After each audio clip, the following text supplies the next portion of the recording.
don't know if you ever wondered how to rebrand your application or add new changes behind the hood, but this is often a tedious task because it's not that easy to understand whether you could push on production or not. Unfortunately, we've got Kathleen to help us to understand it a way better. So please welcome Kathleen on stage.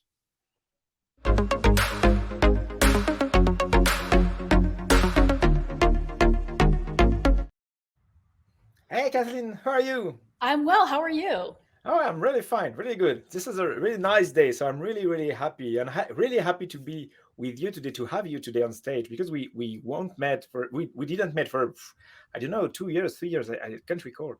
Yeah, maybe something like that. It's been a while. It's good to see you again. Like even Yeah, a yeah, stage versus just a picture. yeah, definitely something live again. Yes. So we're gonna talk about rebranding, fit flags, and how to do that the best way and for ensuring our final user experience. So the stage is yours. Please enjoy it. Excellent. Thank you very much. So, welcome everyone. I am Kathleen McMahon, and I'm here today to show you how we rolled out a rebrand in secret using feature flags. Before we begin, let's get some details out of the way. For those who like to follow along, as I talk, my presentation is posted on Noticed. That is https://noti.st/resource11. You can follow me at resource11 on Twitter, Instagram, and GitHub. Now, let's back up so I can introduce myself a bit better. I am an engineer and a designer, and I like to speak about things. And I race bikes very badly. Mostly, you'll see me in costumes racing 2 laps to your 6 laps at the back of a pack on a single speed with a bunch of onlookers in the crowd laughing at me, toasting with their beverages. So, while I'm an engineer, designer, and a speaker, I'm also a design engineer on the UX Next team at LaunchDarkly. Our team enables other designers and engineers to craft high-quality experiences for our customers. Part of our work includes maturing the design system. Now, if you've ever worked on a design system, you know there are a lot of things to consider. Similar to herding kittens, maturing a great design system can be tough with so many moving parts. If your squad is small, you have to be very strategic, especially when your product roadmap changes. For example, what happens if you find out your creative team has refreshed your brand and your team has presented an updated brand North Star? That's definitely a surprise Pikachu moment. You may ask, what is a brand North Star? There is this article by M81 Creative that gives a good explanation of a North Star. And that is, your brand's North Star is the promise that you are making to your customers. LaunchDarkly's North Star is brought through in their core message. Software powers the world. LaunchDarkly empowers all teams to deliver and control their software. We lean into this mission with our colors, typography, and signature logo. Even the position of our logo mark to the right of the logo type embodies our core beliefs. In a world where every company is a software company, LaunchDarkly leads the way and saves the day. Now, creating a strong brand North Star takes time to do right. You have to do things like strategy, competitive analysis, users and customer insights, and creative explorations. This process can take up to many months, sometimes up to a year. And once this is done, you will have some key outputs like logos, colors, typography, and more. Now, once that North Star is established, It's time for teams to go to work to roll these branding visuals into the marketing site and the product app. This is where it gets tricky. While our team was informed about the brand refresh at the earliest possible moment, we had one wrinkle, and it's a big one. The time to the official rebrand rollout to our customers was in 13 weeks.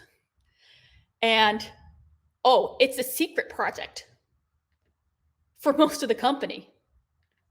That means the time to internal rollout to our teams is 10 weeks. Yikes. So we had to pivot to figure out how to get things done because of the inherent differences between a marketing site update and a product app update. If you look at the marketing site over the years for Launch Darkly, you can see that visual refreshes can happen a lot more often. Now, on the other hand, visual refreshes happen less often in the product app because a rebrand impacts established product roadmaps. And you need to be careful when the visuals between your marketing site and your product app gets out of sync. First, your product app will start looking outdated. Second, outdated app visuals breaks your brand promise. So our team regrouped and thought, how can we get this done? And how do we do this without making any questionable decisions that may impact the product? And, pardon my phone, wow. How do we do this without making any questionable decisions that may impact the product? Because you don't want making any questionable decisions like, one, forgetting to unmute your phone during a presentation, and two, perhaps making dishes that include genuine shellfish. It's just not a good look. Thankfully, our team works at a company that has a really cool product. Feature flags. This means that we could set up a flagging structure and rebrand in stealth mode. We could make all our changes alongside other teams and not disrupt the other squads' roadmaps, all while the other product squads were not aware that the brand refresh was happening at all in the product. So what do we use flags for in this case? Well, we use them to control theming, data attributes, fonts, design tokens, HTML templates, and UI updates. And since we had to do this all in 10 weeks, in secret, we used this one ring, one flag to rule them all. One flag as the basis for most of our changes, and it was used as a prerequisite for any other flags we needed for testing out additional features in isolation. The flag that all of our other flags were dependent upon was the Enable 2021 Rebrand flag. So, like I said, this flag was a prerequisite for other flags. So if this flag wasn't turned on, those other flags wouldn't work as well. And because secret project, we could target specific users to be able to preview whatever we were working on. So once this flag was turned on, we could continue to work on things like theming support using data attributes and use those data attributes to control whichever theme we wanted to serve up. But we also wanted to use our new font, Inter, in our visual refresh. So we added the Enable Inter flag with the Rebrand flag as a prerequisite. And we added that to our set of data attributes for theming. We paired those data attributes with React context and hooks to create a theme context. And we used a theme provider that we could leverage anywhere else that we needed in the app. we created this use theme function for wherever we wanted to use a theme and used our theme provider in the app entry point, leveraging our rebrand value to set the theme. We'd pass in that theme provider, which uses a use effect hook to set data attributes in the root element of our app. Now that the app theming was scaffolded, we could continue working on things that we were working on before this rebrand was announced, like design tokens. So before this North Star was revealed to us, our team was already refactoring our token architecture. Once this rebrand was announced, we had to adjust our tokens work without losing any of our progress. So if you've never heard of design tokens, Sunka Road tweeted a great definition. Design tokens are an abstraction for everything impacting the visual design of an app or platform. In other words, design tokens are design decisions propagated through a system. Generally, tokens span 3 categories. You have your base tokens, which are your raw values, your semantic tokens, which are aliased to base values and shared across the application, and component tokens. Our legacy token system was a blend of base and semantic values. So our tokens were not scalable due to the naming conventions we used. It didn't make sense to have a color name in a semantic token, especially if your brand changes and your primary color changes. Therefore, this is why we were refactoring. Now, considering our 10-week time frame, the tokens that we were most concerned about were our semantic or application level tokens. We chose to focus on the data attribute, on using our data attribute to map our application level tokens to our various themed base tokens in either that legacy or Osmo theme. And since our theme was controlled by a flag, we could target those data attributes using CSS. And we could change those values by adjusting the data attribute and serve up the new colors. We used this one-to-one mapping of our values and tested the rebrand by toggling on our flag. This was especially helpful because we could introduce a new set of semantic tokens quickly without much fuss. Now, we could have a separate set of base token values. We could create a new set of shared application level tokens and change the values by adjusting the data attribute. By leveraging those data attributes through feature flagging, we could test out our new token values in the app at runtime without impacting any of the other team's work, including remapping our tokens for our font family. We could test and adjust values quickly. And we could also set up some component tokens. We could theme and streamline our CSS, and even better, we could use the data attribute to wrap blocks of CSS code. And when it was time to remove any legacy styles, we could quickly remove blocks of code later on. We also used flags in other ways for performance optimizations. For example, in our HTML templates, we use the Go SDK and Go templates on the back end to bootstrap our flag data into our HTML template. And this would give us just enough information to render our pages. And we use our rebrand feature flag to set the data theme as a performance optimization. This way, we could have our HTML templates check for this flag and render the correct theme while we waited for the JavaScript to load. And we could initialize that HTML and avoid a flash of incorrectly styled or themed content. We also use the enable interflag value to preload our variable font only if the flag was on. This way, our app performance wouldn't suffer from loading any unnecessary fonts if that flag happened to be off. For UI updates, we used feature flags to control whether we would show or hide content in our left nav. For example, if our rebrand flag was off, our legacy theme would be true and we would show icons in our left nav. So our users that were accessing our app would have that expected UI experience while we worked on the rebranded nav in secret. Top nav. We didn't have a top nav before, and now we do.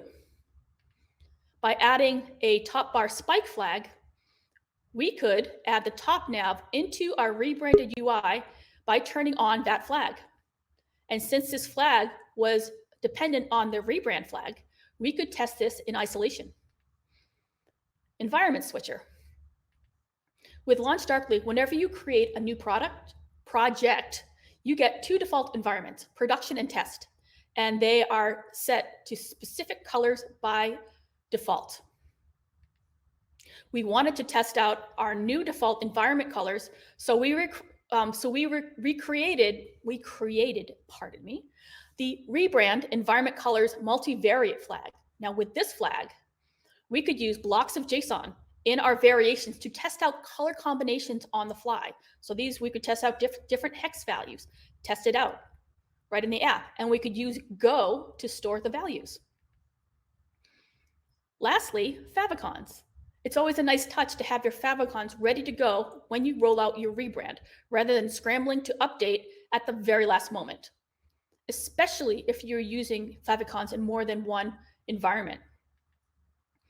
By adding our Favicons environment variations multivariate flag, we could use strings in our variations and serve up whichever Favicon version we needed, depending on the environment in our HTML templates. Phew, well, that was a lot. So to wrap up, with the power of feature flags, in a 10-week time frame, we could implement a substantial amount of changes in our product and roll out a product rebrand in stealth mode. Thank you. Wow, incredible. It was really, really great. Thank you very much. I'm always a big fan of those clever features, how to secretly change things and update things and in sneaky ways. This is just always awesome and always clever, always smart. I do love the fact that you target the root of your CSS depending on the data tag for your theme, and just updating the rest of your design token with that. This is just a really clever way to do that. We have a bunch of questions. So the first one: what was the benefit of having one med flag as a prerequisite for the rest of the other flags in the process of rebranding? Well, what was great about having one flag that was controlling all the other flags is like we could have that one flag to control, turning on themes on and off. But as we were changing all these different things, like if we wanted to test out that font, when we add that one, Interflag, we could turn that flag on and off and double check things like, we could double check, like, for example, our new font has a different, what do you call that? It's like the base, like the base character height, base height of the characters. It would be a little slightly different than our older font. And so we could turn it on and off and adjust any tokens to make sure that our fonts weren't, breaking, the look and feel of our site. And we could do that while still having this rebrand flag on. So we could just do these little things and we wouldn't be impacting anyone else, even each other. So someone else could be working on the fonts and someone else could be working on these, these environment variations, and someone else could be working on tokens, and the rest, like the rest of the company isn't seeing our changes, but we can also not step over each other while we're trying to get a lot of features in. Yeah. Okay, sounds great. Awesome. I have another one, because when you are working secretly on rebranding things and so on, and the rest of your team wasn't absolutely not aware of what you are doing, is there any kind of surprises or something like that in your final team when you finally, I don't know, enable some things or